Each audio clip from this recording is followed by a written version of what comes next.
সকাল সকাল এখন এসেছি বাজারে একটু ইলিশ মাছ নিতে। আজ আসলে আমার শ্বশুর শাশুড়ি আমাদের ফ্ল্যাটে ইনভিটেশন আছে, এমনি আর কি খাওয়ার নেমন্তন্ন, তাই জন্য এসেছি এখান থেকে ইলিশ মাছ নিতে। এখানে যতগুলি ইলিশ মাছ দেখছেন সবগুলোরই ওজন 1 কিলো বা তার থেকেও বেশি।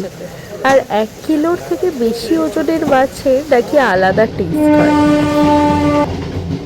এখন ঘড়িতে বাজে 12:53 মতো।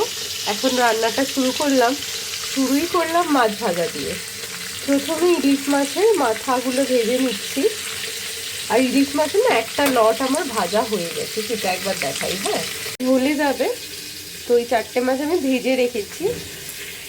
হলো এই যে আলু, বেগুন, কাঁচকলা দিয়ে একটা পাতলা ঝোল করবো। এটা অনেকেই খান, আবার অনেকে পছন্দ করেন না, কিন্তু আমরা আবার এই ঝোলটা খুব প্রেফার করি, তো ওই জন্য এই ঝোলটা করছি। আর এইদিকে ইলিশ মাছটা ভেজে তুলে রাখবো। আর একটা জিনিস দেখানোর আছে, এই দেখুন এক একটা ইলিশ মাছের পিস দেখুন না, আমার হাতের সমান। এই দেখুন আমার হাতের সমান বড় পিস। এই মাছটা দিয়ে ভাপা করব, তো এটা রেখে দিই। গরম জলটা বসিয়েছি, তার কারণ হলো আমি যেখানে সবজির যে ইয়েটা করছি না, ঝোলটা করব, এই আলুটা ভাজতে প্রচুর সময় নেয়, এখনো অবধি সেদ্ধ হয়নি।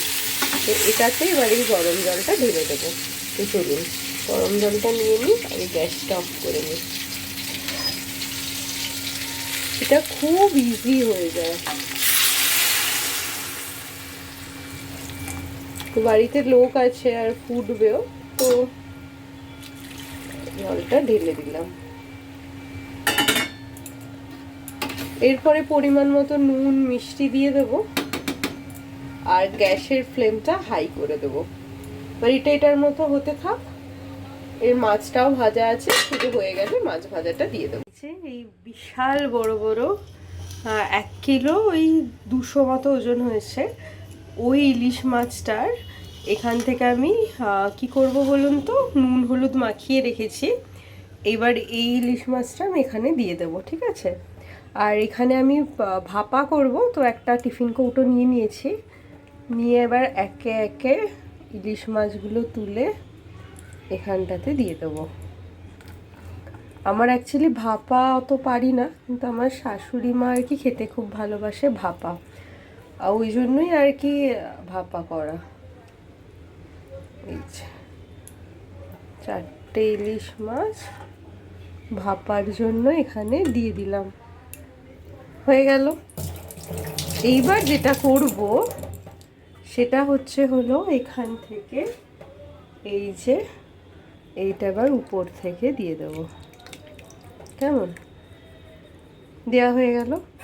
এবার লঙ্কাগুলো ভেঙে ভেঙে দিয়ে, এখানে এখন পায়েস করব, তো ওই জন্য এখানে গুঁড়ো দুধটা মিক্স করে নিচ্ছি। আর এইদিকে আমি ইলিশ ভাপাটা বসিয়ে দিয়েছি, হলে বোঝা যাবে যে কেমন হয়েছে। আর এদিকে দুধ ফুটছে, আমি এদিকে একটু গুঁড়ো দুধ নিয়ে নিয়েছি, নিয়ে এটাকে মিক্স করে নিচ্ছি। আজকের মেনুতে থাকবে ইলিশ মাছ ভাজা, ইলিশ মাছের আঝালা ঝোল, ইলিশ মাছের ওই ভাপা, আর একটু পায়েস।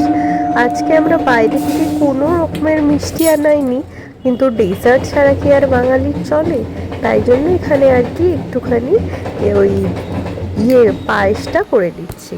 সব শেষে এখন আমরা সবাই মিলে খেতে বসেছি। আর একবার মেনুগুলো আপনাদেরকে দেখিয়ে দিচ্ছি উপর। আর চাটনি আর পাঁপড়টা বাইরে থেকে আনানো হয়েছিল। আর আমার শাশুড়ি মারা ওই যে ওইখানে দেখতে পাচ্ছেন, ওখান থেকে কত মিষ্টি, দই এইসব এনেছিলেন।